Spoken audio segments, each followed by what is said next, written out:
Sebagai orang tua yang memiliki anak tengah merantau, tentu saja ada rasa cemas yang menggelayut dan ingin selalu mengetahui kabar anak-anaknya.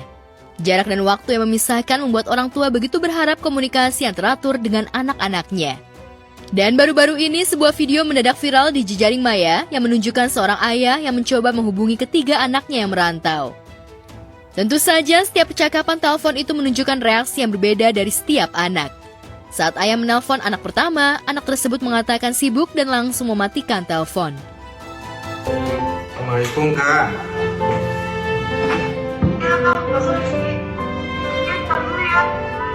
Ya udah, maaf.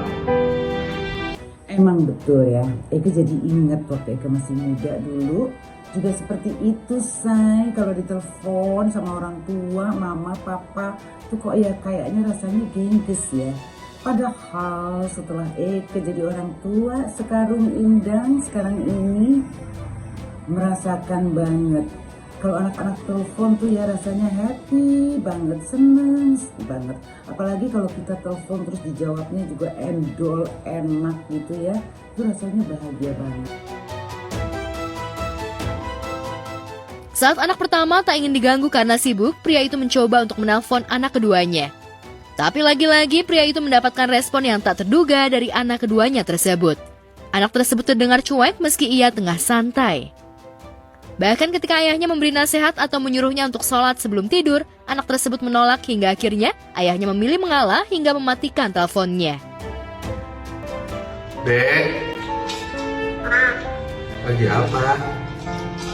Ya banget. Makan dong.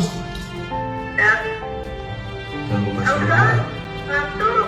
Mau tidur dulu. Bangun, sholat dulu. Berapa? Mau tidur ngantuk berapa, Kak? Ya udah. Ya.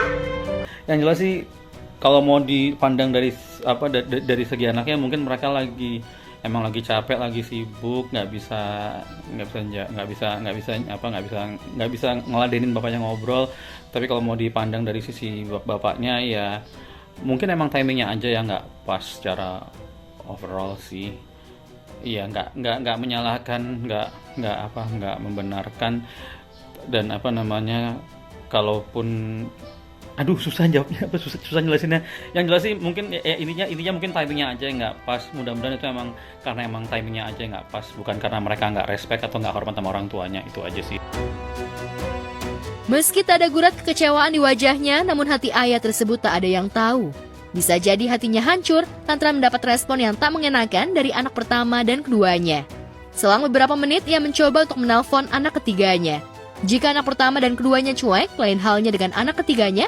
Saat mendapat telepon dari ayahnya, responnya cukup ramah dan mengungkapkan jika ia berencana pulang ke rumah sambil menawarkan makanan. Tentu saja hal itu membuat ayah tersebut semangat. Assalamualaikum. Matt sibuk nggak? Nah, ini mau ke rumah. Mau dibawain apa? Nggak usah, ayo pesen bebek goreng. Ya, kamu pulang aja. Boleh. Ya udah, ayo tunggu ya di rumah ya. Biar kita makan berdua ya. Perhatian seorang ayah juga ditunjukkan oleh Faisal, ayah dari Fuji. Apalagi belakangan banyak warganet menyerang dirinya hingga membanding-bandingkan masalah fashion Fuji dengan Alia Mas Said. Apapun masalahnya, Fuji dan Alia kerap menjadi bahan perbandingan warganet, terutama fans fanatik Fuji. Faisal tentu saja menjadi orang yang berada di garda terdepan untuk membela anak bungsunya tersebut, dan yang saat ini masih bergulir adalah soal kasus dugaan penggelapan uang miliaran rupiah oleh mantan manajer Fuji. Kalau soal kebenaran, benar apa enggaknya memang Tuhan yang tahu kan? Tapi dia membela fansnya, terus saya mau ngomong apa? Gak mungkin dong saya ke fans saya, ke pengikut saya ya marah kan, nggak mungkin dong. Wajar dong kalau saya umpamanya membela anak saya dan membela orang yang membelanya, ya pasti juga lah dong. Nggak mungkin dong. Kalau ada orang menyakiti anak saya, terus kamu bela, ya pasti saya bela juga kamu dong. Setelah hampir 1 tahun kasus dugaan penggelapan, akhirnya berkas ex-manajer Fuji telah dilimpahkan ke Kejaksaan Negeri Jakarta Barat. Hal itu dibenarkan oleh Kasih Intel Kejaksaan Negeri Jakbar Lingga. Bahkan pihak kejaksaan masih menunggu jadwal sidang terkait perkara tersebut dari majelis hakim. Hari ini tanggal 20 Agustus kami sudah menerima berkas perkara dari pihak penyidik dan hari ini sudah kami laksanakan terkait tahap 2 terkait perkara atas nama BA. Jadi biar habis ini akan ada perintah dari majelis hakim untuk jadwal sidang terkait perkara tersebut. Dan tadi udah disampaikan lagi sekali lagi sama Pak Fuji bahwa kasus ini segera minta diproses hukum sampai ke pengadilan. Di tengah kasusnya yang bakal bergulir di meja hijau, Fuji justru terkesima karena berhasil menemukan 7 kembaran mirip dirinya. Dari mulai anak kecil hingga dewasa. Dan baru-baru ini, Fuji kembali mengunggah sosok wanita yang mirip dengan dirinya yang ia temukan di media sosial. Bisa dibilang, ini bukan pertama kali dialami oleh artis, namun kemiripan Fuji dengan masyarakat ini sukses jadi sorotan.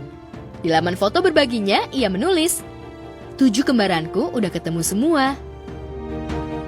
Dari sederet masyarakat yang mirip dengan Fuji, kebanyakan anak kecil. Bahkan mereka seolah menemukan potret Fuji ketika masih duduk di bangku sekolah dasar.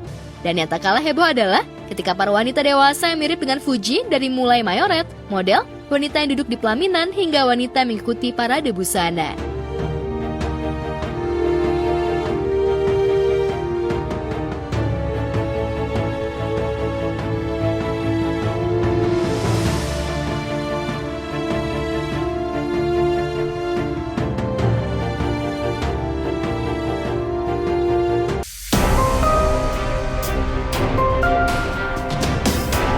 Di sisi lain, Sunan Kalijaga buka suara ihwal kliennya Ferry Irawan yang hingga saat ini masih berstatus suami istri dengan Vena Melinda lantaran usai diputus bercerai oleh majelis hakim, belum atau sengaja tak melakukan ikrar talak.